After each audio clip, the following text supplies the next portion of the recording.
खोल दे बेटा देव। देव देव सुन बेटा देव, तू तो मेरा राजा बेटा है रे, तू मेरा शेर बेटा है रे। खोल दे बेटा दरवाजा। तुझे कुछ हो गया तो हम तो जीते जी मर जाएंगे रे।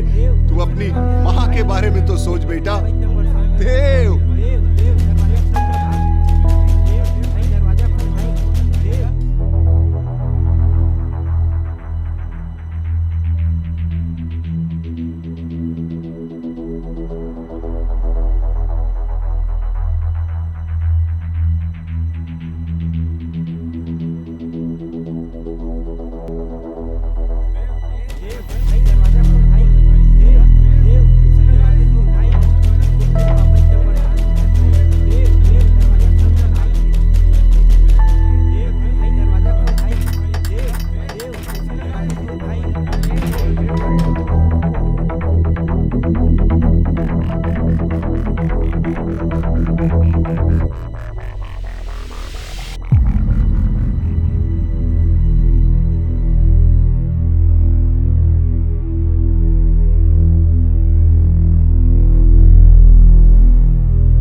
बेटा मैं काय करूँ बेटा, मैं काय करूँ रे।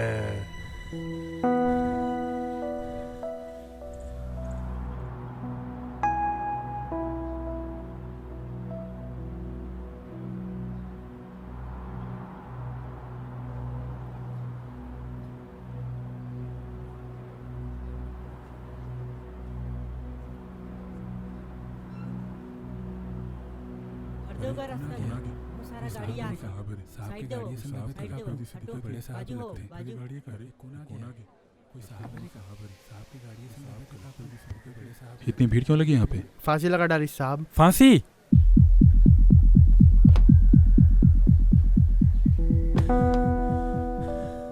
कलेक्टर साहब आए भैया।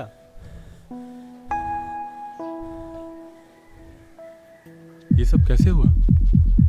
कलेक्टर के तैयारी कर रही साहब, बार बार फेरो जात रही से, ए बार फांसी लगा डाली। कलेक्टर साहब बचा लीजिए मेरे बच्चे को। कलेक्टर साहब बहुत होनहार बच्चा है साहब, बहुत होनहार बच्चा है साहब। IAS की परीक्षा उसकी जान ले लेगा साहब, जान ले लेगा। आज फिर वो अपने आप को खत्म करने का प्रयास किया साहब। अपनी माँ से दूर जाना चाहता है साहब, हम सब से दूर जाना चाहता है। बचा लीजिए साहब। सब अच्छा हो जाएगा, आइए।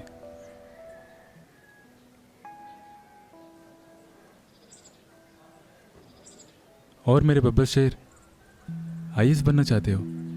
शेर बनना चाहते हो? यानी जंगल का राजा? ये जंगल का नियम जानते हो? यहां रोज जितना पड़ता है, हराना पड़ता है खुद को, वो भी रोज। मैं तुम्हें एक कहानी सुनाता हूं। एक गांव में एक 10-12 साल का बच्चा रहता था। दूसरे बच्चों से अलग वो आसपास के लोगों को नहीं, उनकी समस्याओं को देखता था। जैसे कि लोग लड़ाई झगड़ा क्यों करते हैं, लोग मारपीट क्यों करते हैं। वो ये भी जानना चाहता था कि इस दुनिया में अमीरी गरीबी का अंतर क्यों है। उसकी रुचि पढ़ाई पे कम और इन सब बातों पर ज़्यादा थी।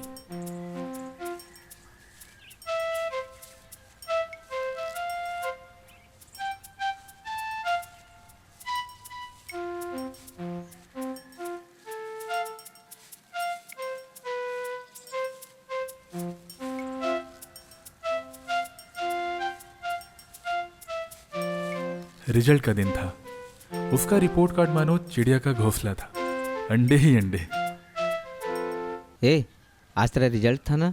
पिताजी बहुत कड़क थे, सीधा तमाचा जड़ देते थे, लेकिन हिम्मत करके उसने कुछ पूछ लिया। पापा, लोग इतने लड़ते झगड़ते क्यों रहते हैं और इतना मारपीट क्यों करते रहते हैं? ये अमीरी गरीबी में अंतर क्या है? फालतू की बातें छोड़ और अपने पढ़ाई पर ध्यान दे। नालायक नहीं तो पकड़ इसको, चल जा।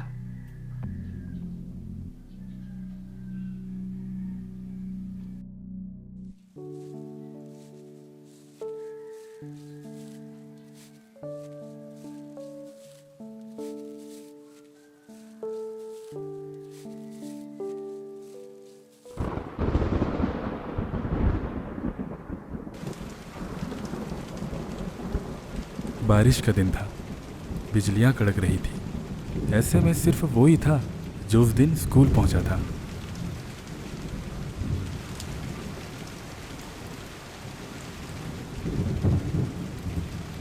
अरे तुम, इतने आंधी तूफान में तुम्हें डर नहीं लगा?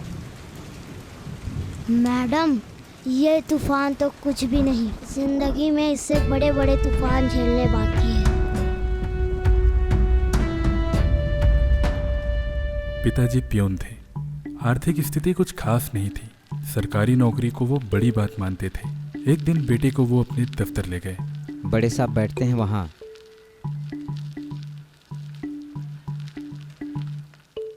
चल, रुक रुक रुक।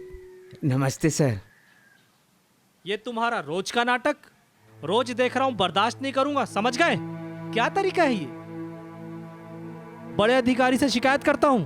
संभल जाओ, नौकरी बचाओ अपनी, तकलीफ में पड़ जाओगे, बता दे रहा हूं। मैं तुम्हारी कंप्लेंट कर दूंगा बाबूलाल जी, समझे? तुम्हारी नौकरी खा जाऊंगा। जाओ, ये फाइल बड़े बाबू को दे दो।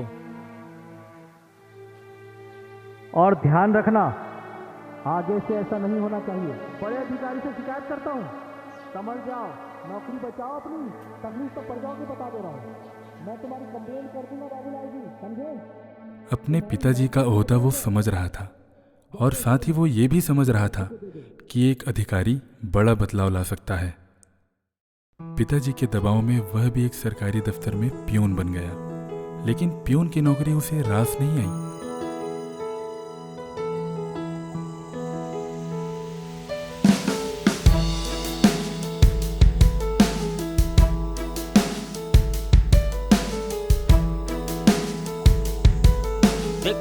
इतनी हड़बड़ी क्यों? बेड़िया बेड़िया बेड़िया बेड़िया बेड़िया बेड़िया बेड़िया बेड़िया बांधे मुझे अपनों के ख्वाब से। दिल मेरा घबरा जाए बस इस बात से। बेड़िया बांधे मुझे अपनों के ख्वाब से। दिल मेरा घबरा जाए बस इस बात से। सपनों का सागर मेरा कैसे सूख गया। मेरे अरमानों का दामन कैसे लूट गया। ऐ खुदा इतना रहम कर दे। जाको मेरी खुद से मलंग कर दे।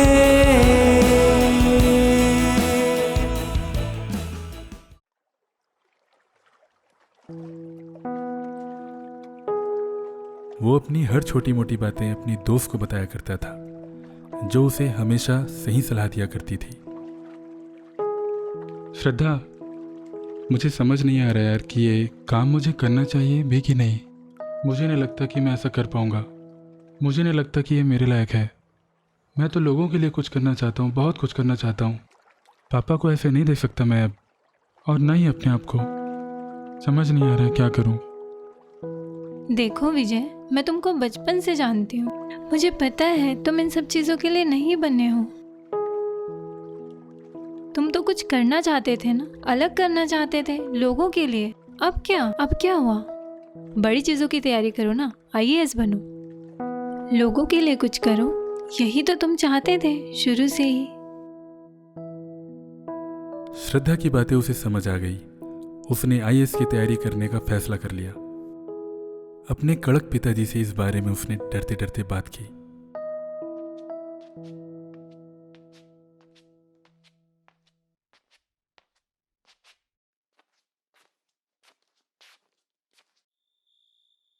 पापा, मैंने पियून की नौकरी छोड़ दी है। तुझे मालूम है सरकारी नौकरी कितने मुश्किल से मिलती है?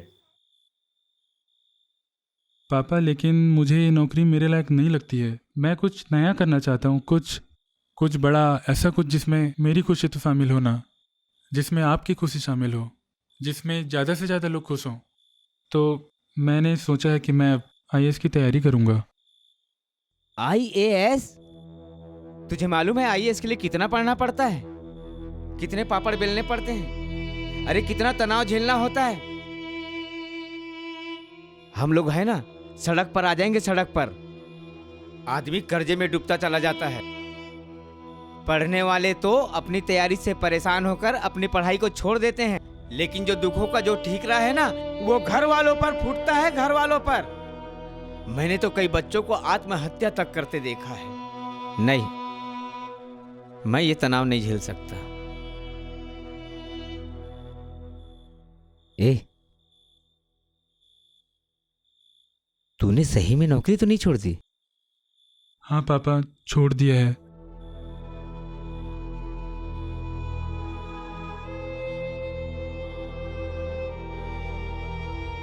पापा, पिताजी ने साफ मना कर दिया था, लेकिन उसने अपने हौसलों की उड़ान भर ही ली।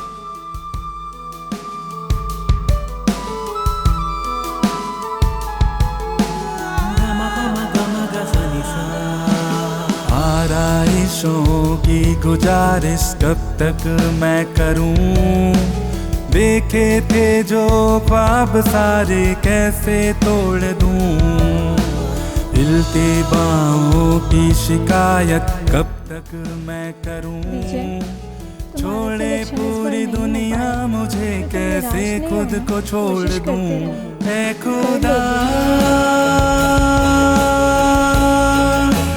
इतना रहम कर दे, जाको मेरी खुद से मलंग कर दे, ऐ खुदा। विजय, इस बार भी तेरा सिलेक्शन नहीं हुआ बेटा। इतना रहम कर दे, जाको मेरी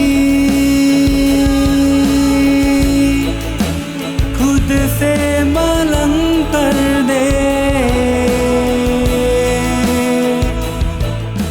एक तरफ असफलताओं की बेड़ियों ने उसे बुरी तरह जकड़ लिया था, वह टूटने लगा था। दूसरी तरफ पिताजी के लिए मानो घर से निकलना भी दूभर हो गया था। चपरासी का बेटा क्या कलेक्टर बनने चल रहा था? बार बार फेल होने से इसका तो हेगड़ी निकल गया। अरे मुझे तो लगता है इसका बेटा ना अपने बाप को बेवकूफ बना रहा है। उसका बेटा पागल हो गया है, उसको इलाज की जरूरत है, उसको हॉस्पिटल में भर्ती करवाना चाहिए।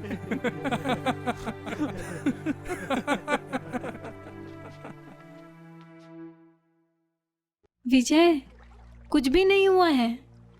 देश की सबसे बड़ी परीक्षा देने का तुमने साहस दिखाया है।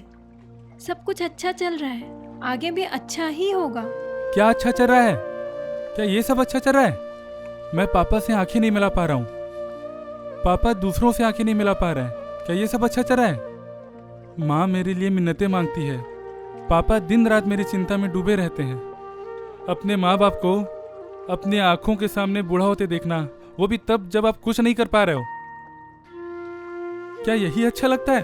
और तुम्हें मेरे साथ क्यों हो? इसीलिए ना कि मैं कलेक्टर बनूंगा, IAS बनूंगा।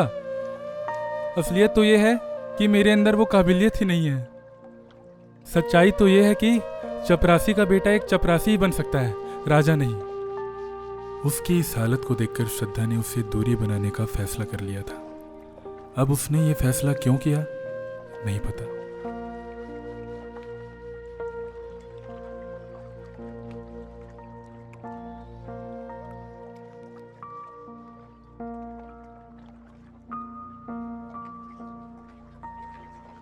इतना सब कुछ होने के बाद मानो सब कुछ खत्म हो गया था। वो अंदर से टूट गया था। चारों ओर निराशा के बादल छा गए थे। उसने भी खुदकुशी करने का मन बना ही लिया था, लेकिन तभी जिंदगी की किताब के सुनहरे पन्ने पलटने लगते हैं और वो फिर से एक नई कहानी लिखने निकल पड़ता है।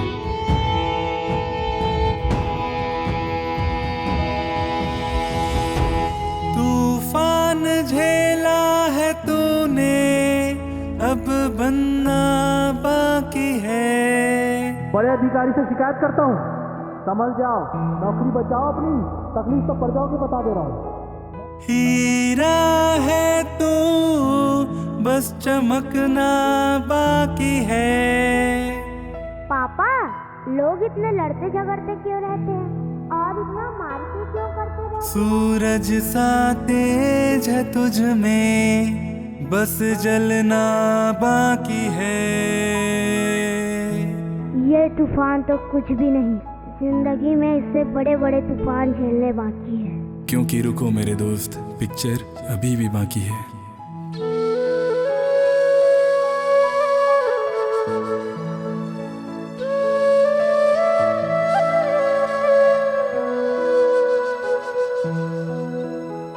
मंजिलें बड़ी ही जिद्दी होती हैं। ये केवल उन्हें ही मिलती हैं जो इसे पाने की जिद करते हैं।